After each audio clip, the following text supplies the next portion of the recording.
Well, howdy doody, guys.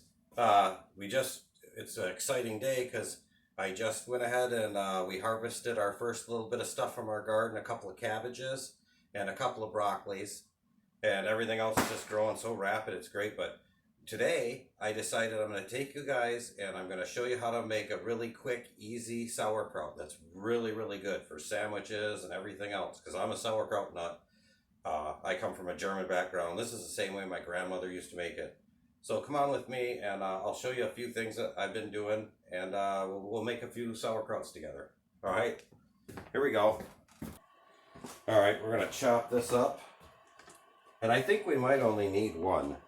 Now we're gonna have several that are bigger, but this variety was it's a smaller variety, but really, really good. And we don't put any pesticides or anything on ours. We grow them natural, and if the bugs get a little bit, that's okay. We take care of that. But, I don't like anything on my food. It's gross. So there we go. Beautiful cabbage. Look at the gloss on it. Ain't that something? So I think what we're going to do, we got 3 of the pint jars. I think we're going to try to stick with that. I'm going to put this aside. And I think we'll just go ahead and chop this up. And I'll just take you guys along the whole ride. It's so easy to do sauerkraut. It's probably one of the easiest ones ever. You water bath. You don't have to worry about temperatures and this and that. So I'll show you guys. Let's get at it. Let's see here. I don't know if you guys are in a good area. Let's put you guys over here. Let's see. I think that'll be a little better, won't it? Let's get you like that. In here. Sorry about the lighting. Well, this is the first bit we've seen this year of it. Now I cut it in just real small, regular old strips. I got a whole box of them. These throwaway disposable cutting boards, and for like $2 or $3 you can get like 20 of them. It's so amazing. Now I just cut them into small strips just like this. You don't need to shred it or anything like that. I like it to be rough, just like that. I like it to be, because when you're eating sauerkraut, I like it to have a little bit of room so you can it goes a longer way and it just tastes better like that. I think when you cut it up too much, it's not good enough. I don't know. It's the way I've always done it, the way my grandmother always did it. So me and my cousin Bill always watched our grandparents doing this, and it was just amazing. So I figured, you know what, I'm going to show everybody on YouTube how easy it really is. There's a million videos, different ways of doing it. This is just the way we do it. And I didn't even bother to take out the middle or cut that out or anything. I leave it right in there. It's great. When they're young, they're so tender. Okay. Now we're going to stuff them. And you don't need hardly anything extra with this.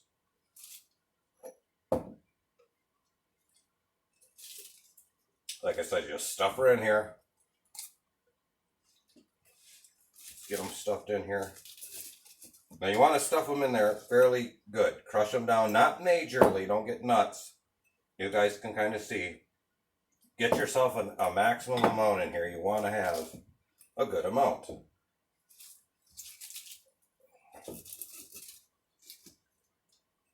And you want to leave about an inch headspace. That's about the standard. See, I shoved that in there. Look how that is. That's fine, right? And that's enough sauerkraut for, 2 or 3 people, hot dogs, hamburgers, or, according to what you're doing with it. And I like to use these smaller jars for that reason. If you get a big one, you open it up and you never use it. You don't use that much. Sits in your fridge, then we're all about trying to maximize stopping waste and maximizing what we're doing, because you sit back and you actually sit, people don't do that enough. You'll realize that you're throwing away 50% of your food. If you're silly, people don't pay attention to that.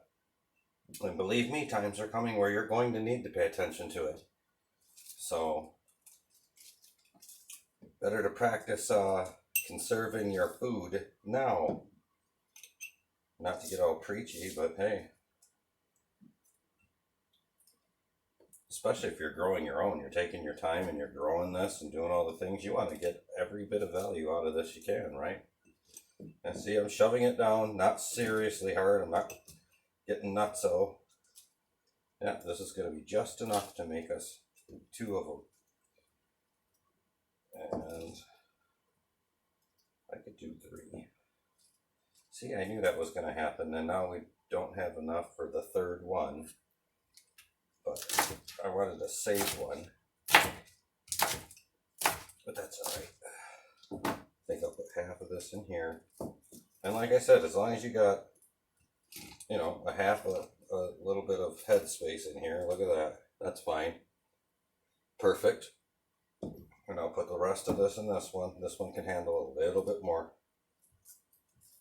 That's fine.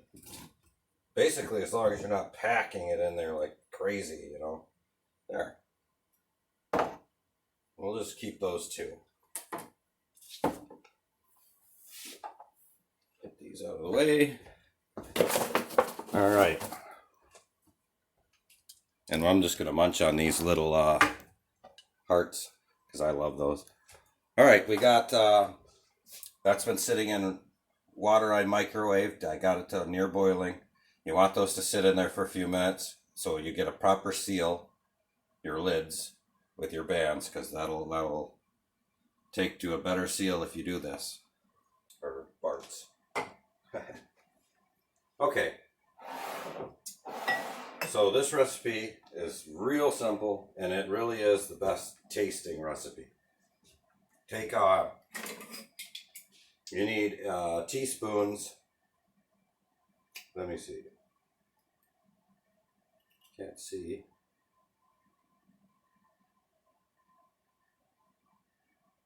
Is that a teaspoon? There's a teaspoon. Okay. I don't normally use these, I'll just use a teaspoon, but for camera's sake, we'll use it. Here we go. Now you can use canning salt, you can use kosher salt, you can use any kind of salt you want. Doesn't really matter. Teaspoon, or tablespoon, excuse me. Tablespoon, okay. Vinegar. First we'll use the sugar. Do the same with your sugar. Just 1 teaspoon, or teaspoon, pardon me. God. That's all I've had a day, huh? It's been a busy one today. We've done a lot of stuff. Now, according to how sweet you like it, I like just a tad more than a teaspoon, just a little bit. Because it seems to, sometimes I like it a little bit on the sweet end, like that. Now, same thing. Be careful with this, though. This is going to be fun. All the same measurements.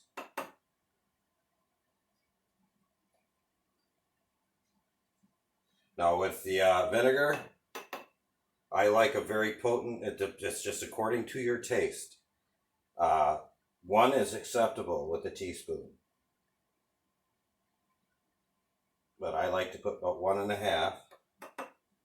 Now you don't have to, but I do it. There. And then the other thing that I like to put that you do not have to put is a few peppercorns. Not very many, just a few. I'll usually add about 10 peppercorns or so, and it really does gives a little bit of flavor. Just a few. There we go. Now, that's that. Get this stuff out of the way, wipe everything off here. All right.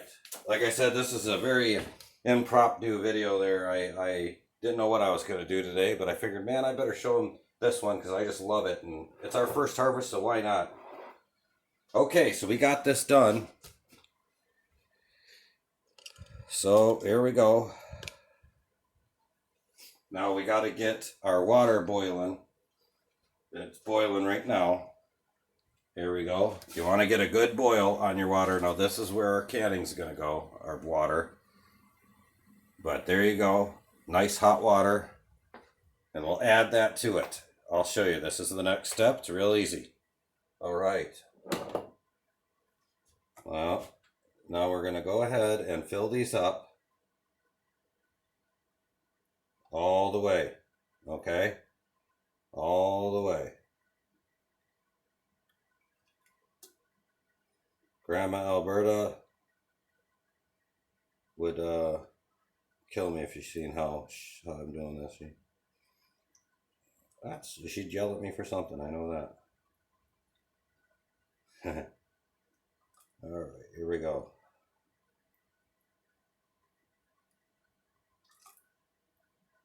Aunt Glad would probably laugh at me over this.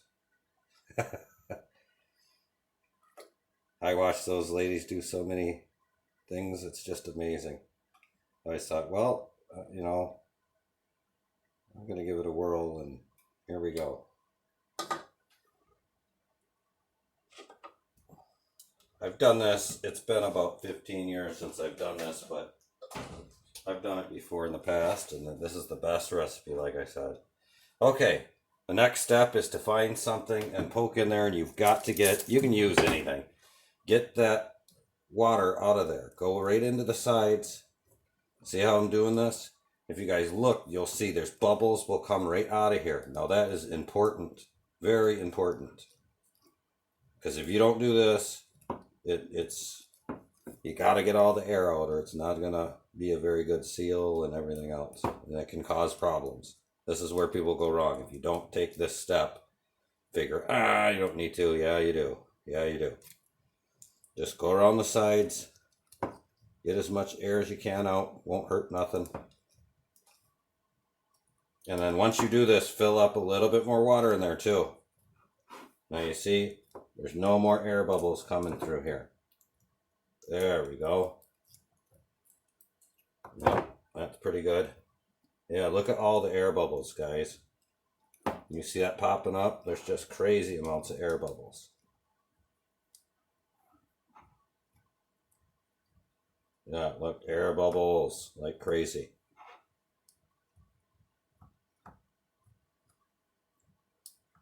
And then we'll top this back off because you want all the water and everything right in there.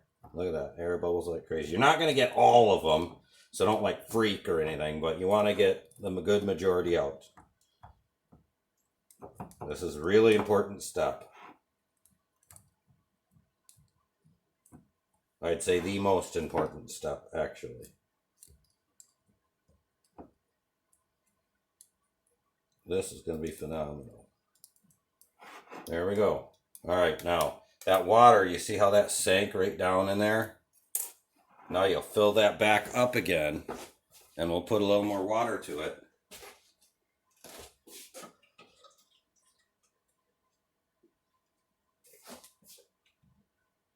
Nice hot water, just all the way to the rim. There we go. And then we got our lids. They're nice, they're warm. They sat in that hot water. Put them on. Now here's another tip too. You can do this, and it's probably a smart thing to do. I almost did not. You guys have all seen this. You don't need vinegar. A lot of people will use vinegar on the lids. Now that's okay if that's what you want to do. There's nothing wrong, but just make sure you give them a good wipe. Make sure there's nothing on there that is going to impede your canning. Now you just finger tight. Don't tighten them down heavy duty. You don't need to do that. Nice lid, finger tight. That's it. And there we have it. Now we'll put these in a water bath for about, I don't know, 10, 20 minutes. I usually like to, a lot of people say the standard is 10, sorry, here we go.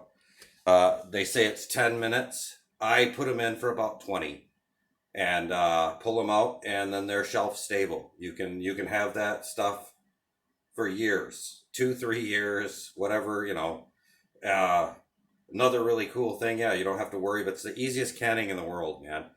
And this product will sit and it'll taste good in about a week. You can bust into those and they'll be really, really good. 2 weeks even better. You know, the longer you go, the better it's going to be. But leave them for a good week, and then they're going to be amazing. You guys will freak. It's the best kraut in the world. All right, let's get ready to water bath. And while that's getting hot, because that's still getting hot, I'm going to show you guys some other stuff here. Look at this. Here's beef jerky in the dehydrator. I put soy and salt and pepper and a little bit of cracked pepper flakes and a few things in there. Let it soak in a bag overnight. These are cuts that I got from Walmart. I can't remember exactly what kind it is, but just about any beef. Cut it nice and thin, and it's just the best beef jerky in the world, and the price, you can't beat it. Get on there, you. Oh boy, now it's just gonna be a bug. There we go. Yep, and I'll show you guys some of the beef jerky that I've already cooked. Oh, what a nice breeze going all the way into my shop. Still renovating and working on everything, and God, the weather's been beautiful for it too. Now here, look at that for beef jerky. Now, this stuff is amazing. Here you go. That is, I caramelized that with, I used a bunch of sugar and just a whole bunch of nice spices. It doesn't matter. Get creative. Use everything. I've done mustard. I've done hoisin sauce, which I think this has a little of that in it. And it's delicious. It's amazing. Yeah.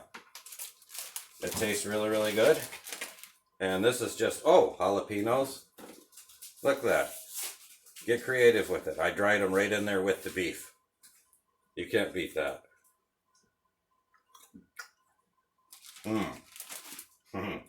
Yep, that's pretty good. So there you have it. And that's how we get our snack going. I'm not paying to a premium for something that's not even made properly, with preservatives and all that yuck in it. All right, I think that this is hot enough. Got a good roll and boil. I'm going to turn this up, and we'll get a roll and boil going. All right, now we're at a good roll and boil, and we'll go ahead and drop our cans in here and let this go, like I said, for about 20 minutes. Throw these guys in here and let them do their thing.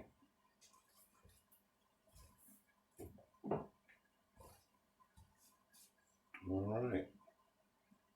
Okay, we're going to let these sit in here and go for about 20 minutes.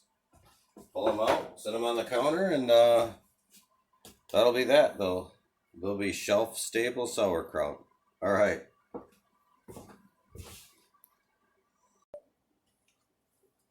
Okay. We had got this going for 20 minutes, and so it should be ready to go on a good roll and boil. We'll get them out, get them sat on the counter. Show you guys these. Ooh, draining a little bit. Look at that. Popping right out, they're looking good. Get these out on the counter here.